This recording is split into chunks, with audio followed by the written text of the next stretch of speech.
اعوذ باللہ من الشیطان الرجیم بسم اللہ الرحمن الرحیم۔ ریل سٹوریز ان اردو میں خوش آمدید۔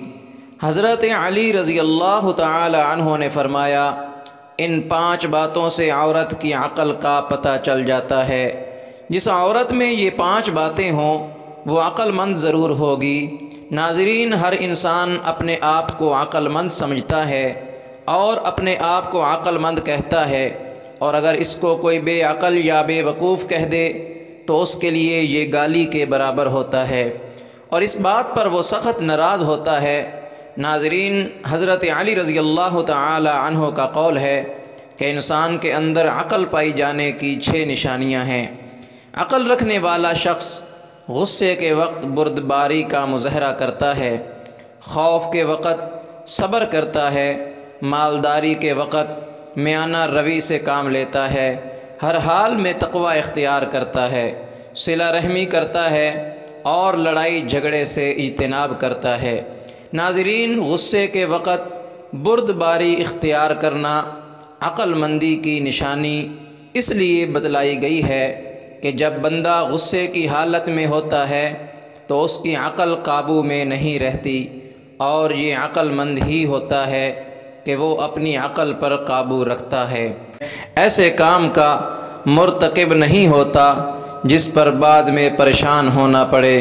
حضرت عبداللہ بن عباس رضی اللہ تعالی عنہما سے قرآن پاک کی ایک آیت کی تفسیر میں منقول ہے کہ اللہ تعالی نے ایمان والوں کو غیظ و غضب میں صبر کا اور ندانی و جہالت کے وقت علم اور بردباری کا اور برائی کے مقابلے میں عفوت درگزر کا حکم دیا ہے۔ جب وہ ایسا کریں گے تو اللہ تعالیٰ ان کو شیطان کے اثر سے محفوظ رکھے گا۔ قرآن کریم میں متعدد مقامات پر جذباتیت کے بدلے حقیقت پسندی، غصے اور اشتعال کی بجائے صبر و تحمل اور انتقامی کارروائی چھوڑ کر بردباری اور قوت برداشت کی صفت اختیار کرنے کی تلقین کی گئی ہے، اور بتایا گیا ہے کہ صبر کا راستہ جنت کا راستہ ہے، اور کسی ناخوشگوار واقعے پر کسی بھائی کے خلاف نفرت اور انتقام کی آگ بھڑک اٹھنا شیطانی راستہ ہے، اور شیطان انسان کا ازلی دشمن ہے، اس لیے جہاں تک ہو سکے غصے سے پرہیز کرنا چاہیے۔ حضرت ابو ہریرہ رضی اللہ تعالی عنہ سے روایت ہے کہ ایک شخص نے رسول اللہ صلی اللہ علیہ وسلم سے عرض کیا، یا رسول اللہ، آپ مجھے کوئی وصیت فرمائیں جس پر میں عمر بھر کاربند رہوں۔ آپ صلی اللہ علیہ وسلم نے فرمایا، غصہ کبھی مت کرنا، بخاری شریف۔ دوسری نشانی یہ بتلائی کہ خوف کے وقت صبر کا مظاہرہ کرے، جیسا کہ سورۃ بقرہ میں ارشاد خداوندی ہے، اور ہم ضرور تمہیں خوف و خطر، پاکا کشتی، جان و مال کے نقصانات، آمدنیوں کے گھاٹے میں مبتلا کر کے تمہاری آزمائش کریں گے۔ ان حالات میں جو صبر کریں اور جب کوئی مصیبت پڑے تو کہیں ہم اللہ ہی کے ہیں اور اللہ ہی کی طرف ہمیں پلٹ کر جانا ہے۔ انہیں خوشخبری دے دو، ان پر ان کے رب کی طرف سے بڑی عنایات ہوں گی، اس کی رحمت ان پر سایہ کرے گی، اور ایسے ہی لوگ راست رو ہیں۔ مذکورہ آیات سے یہ ثابت ہوتا ہے کہ ہر انسان کو زندگی میں 2 طرح کے حالات سے دوچار ہونا پڑتا ہے، کبھی خوشی، کبھی غم، کبھی راحت تو کبھی دکھ، کبھی قہقہے، کبھی آہیں اور سسکیاں، کبھی آرام و سکون تو کبھی بے چینی اور اضطراب، کبھی صحت کی لذتیں تو کبھی بیماری کی آہ و بقا، کبھی رزق کی فراخی تو کبھی تنگی، کبھی شہنشاہی تو کبھی ماتم، کبھی نئی زندگی، نئے پھول کی آمد پر مبارکباد تو کبھی موت پر تعزیت۔ غرض یہ کہ زندگی اسی کا نام ہے، تصویر کے یہ دونوں رخ دنیاوی زندگی کی فطرت میں داخل ہیں۔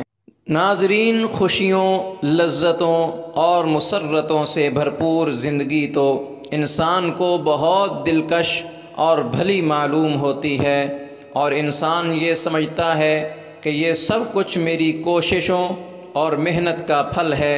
یہ نہیں سمجھتا کہ یہ سب کچھ رب کائنات کا فضل و کرم ہے۔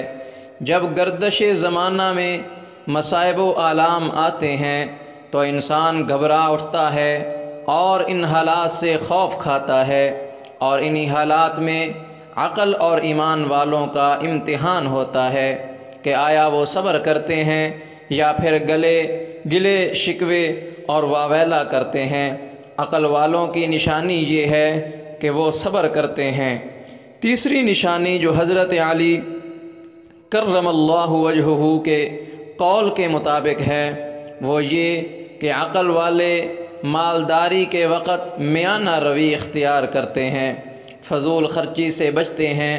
حضرت عبداللہ بن عباس رضی اللہ تعالی عنہما روایت کرتے ہیں، حضور اکرم صلی اللہ علیہ وسلم نے ارشاد فرمایا، درست رہنمائی، اچھی چال اور میانہ روی نبوت کا جزو ہے۔ ابو داود، مسند احمد۔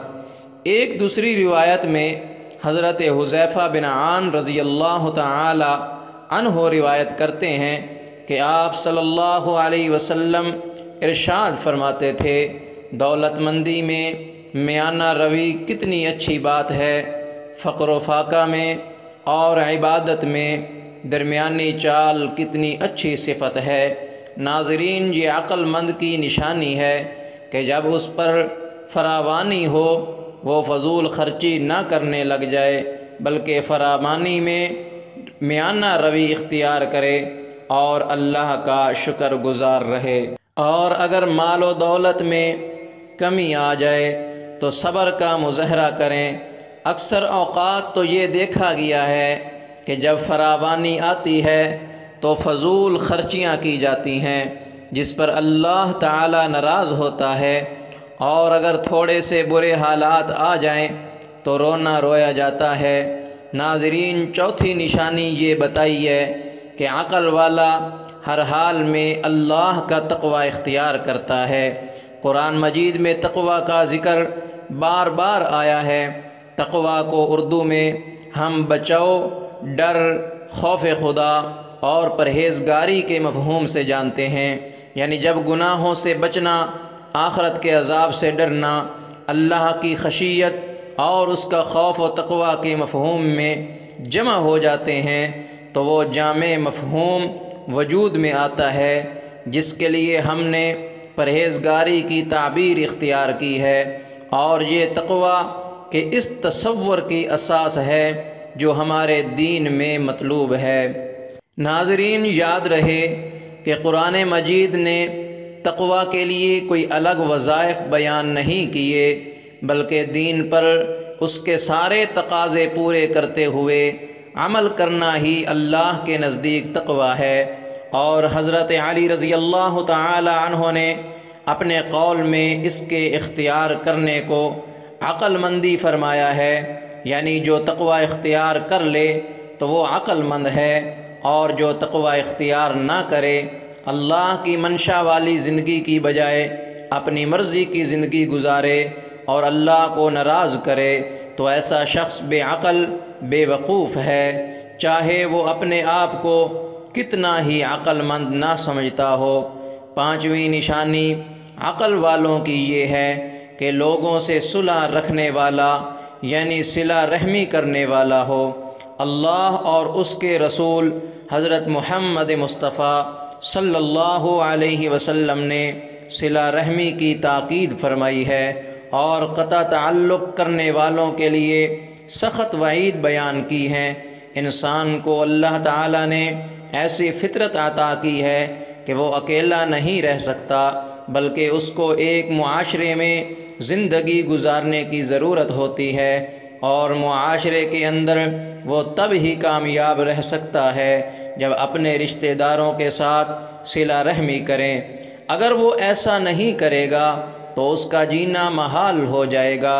چھٹی نشانی جو حضرت علی رضی اللہ تعالی عنہ نے بیان فرمائی ہے، جو عقل مند شخص کی بتائی گئی، وہ یہ ہے کہ ایسا شخص لڑائی جھگڑے سے اجتناب کرتا ہے، اگر اس کو کوئی برا بھلا بھی کہے تو برداشت کرتا ہے، بجائے اس کے کہ وہ بھی گالی کا جواب گالی سے دے، بات آگے بڑھ کر جھگڑے تک پہنچے۔ اس کی کوشش ہوتی ہے کہ جھگڑوں کو ختم کر کے آپس میں صلح کی جائے۔ لڑائی جھگڑے کی ہمارے دین میں بھی سخت ممانعت آئی ہے۔ ناظرین، ان نشانیوں کو جاننے کے بعد ہم اپنے آپ کو بھی جانچنے کی کوشش کریں کہ آیا ہم کہیں ان باتوں کا شکار تو نہیں جن کو حضرت علی رضی اللہ تعالی عنہ نے عقل کے منافی بتلایا ہے۔ ناظرین، اب آپ کو آخر میں ایسی 6 باتیں بھی بتا دیتے ہیں جن باتوں کے بغیر مومن کو کوئی چارہ کار نہیں اور اس کو ان کی تلاش میں رہنا چاہیے۔ اول، ایسا علم جو آخرت کے معاملے میں اس کی رہنمائی کرے۔ ناظرین، دوسرا، ایسا ساتھی جو اطاعت میں اس کا معین بنے اور معصیت سے روکتا رہے۔ ناظرین، تیسرا، وہ بندہ اپنے دشمن کی پہچان اور اس سے پرہیز کریں۔ چوتھا، اللہ تعالیٰ کی آیات و علامات اور شب و روز کے اختلافات سے عبرت حاصل کریں۔ پانچویں، مخلوق سے انصاف قائم رکھنا کہ کل قیامت کے دن وہ مدعی نہ بن جائیں۔ چھٹا، موت سے قبل اس کی تیاری کرنا کہ قیامت کے دن رسوائی نہ ہو۔ اللہ تعالی ہمیں زندگی میں آسانیاں عطا فرمائے اور آسانیاں تقسیم کرنے کی توفیق عطا فرمائے، آمین۔ ناظرین، کومنٹ باکس میں اللہ کے 99 ناموں میں سے ایک نام ضرور ٹائپ کریں۔